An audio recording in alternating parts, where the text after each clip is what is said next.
memorandum of understanding to resolve the social, economic, and political challenges facing Kenya 2025. Realizing that Kenya has gone through a long period of political crisis and conflict that has hampered the nation's potential for development and improving the livelihoods of our people. Noting that such crises have often resulted into demonstrations by our people demanding their rights, with the state often resulting to brutal suppression of such demonstrations that unfortunately lead to loss of life as well as property.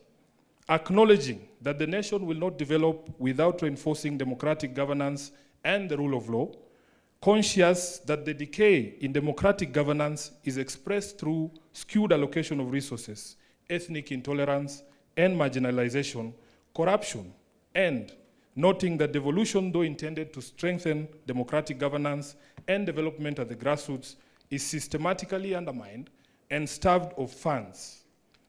Now, therefore, His Excellency President Dr. William Samoei Ruto, CGH, and the Right Honorable Raila Odinga, EGH, being the party leaders of the largest political parties in Kenya and bearing the greatest political responsibility, acknowledge the need in setting up a broad platform for collaboration and cooperation between all political forces and other stakeholders in the Kenyan society to address these long-standing challenges that threaten our nationhood.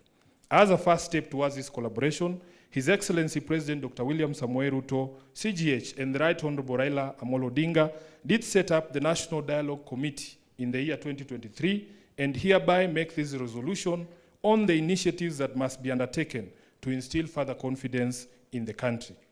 While this memorandum does not define the formation of a political coalition between the respective political parties, its successful implementation will inform the basis of steps towards the establishment of a progressive and stable country. Now, therefore, the two leaders commit and resolve to collaborate and cooperate with each other by conducting broad-based consultations between themselves on the key issues identified below. Number one, the full implementation of the National Dialogue Committee report, the NADCO report. Priority issues in the NADCO process, like the cost of living, youth unemployment, establishing a framework for the implementation of the 2/3 gender rule, have been the topics of discussion for far too long and now must be actualized. Number two, inclusivity in all spheres of public life. Kenya belongs to all persons, regardless of their ethnicity, religion, generation, or geographic location. All Kenyans are equal and all are entitled to an equitable budgetary resource allocation and opportunities in public appointments. Further, though the Constitution of Kenya is clear on the rights of minorities and the marginalized people in the country, not enough has been done almost 15 years later to uphold these rights by fully implementing the provisions of the Constitution. Third, protecting and strengthening devolution. Devolution must continue to be protected from any possibility of clawback on devolved functions, and more effort must be put at devolving all funds allocated to a devolved function, increasing budgetary allocation to counties, and ensuring the timely and predictable disbursement of devolved funds. Number four, promoting and protecting the livelihoods of young people. Urgent and massive investment must be made in all high potential sectors of the economy, including mining, blue economy, agriculture, and ICT, to create sufficient employment opportunities that provide ways for young people to earn a decent living. Nationwide economic stimulus programs must therefore be initiated. Young people must also be mainstreamed in all political spaces to bring their voices to the table and their participation to the center of all activities. Number five, leadership and integrity. Kenyans are concerned by the expression of opulence, accompanied by rude and arrogant conduct of public officers, and the apparent impunity that has followed the same. It must be enforced that the demeanor of public servants needs to reflect the dignity of their offices and the respect owed by them to the citizens of the Republic of Kenya. We must also urgently provide a legal and institutional framework for addressing conflicts of interest among public servants. Number six, the right to peaceful assembly and protest under Article 37 and compensation of all pending claims of abuse and derogation of their rights.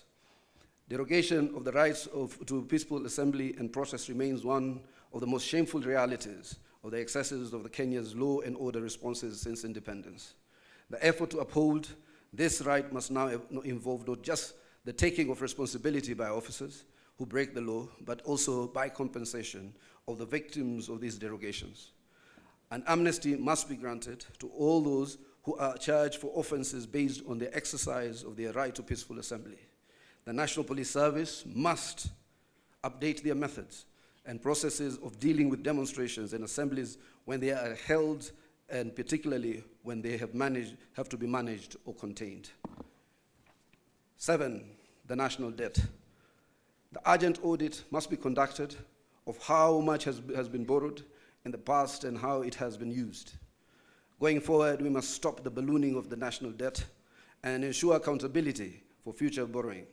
Lastly, we must ensure that borrowed money is used in all manners that grants an equitable benefit to all Kenyans in every region of the country, since payments are made by all from taxes regardless of their locations.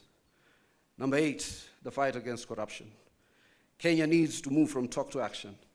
We must move from the fight against corruption to winning the war against corruption.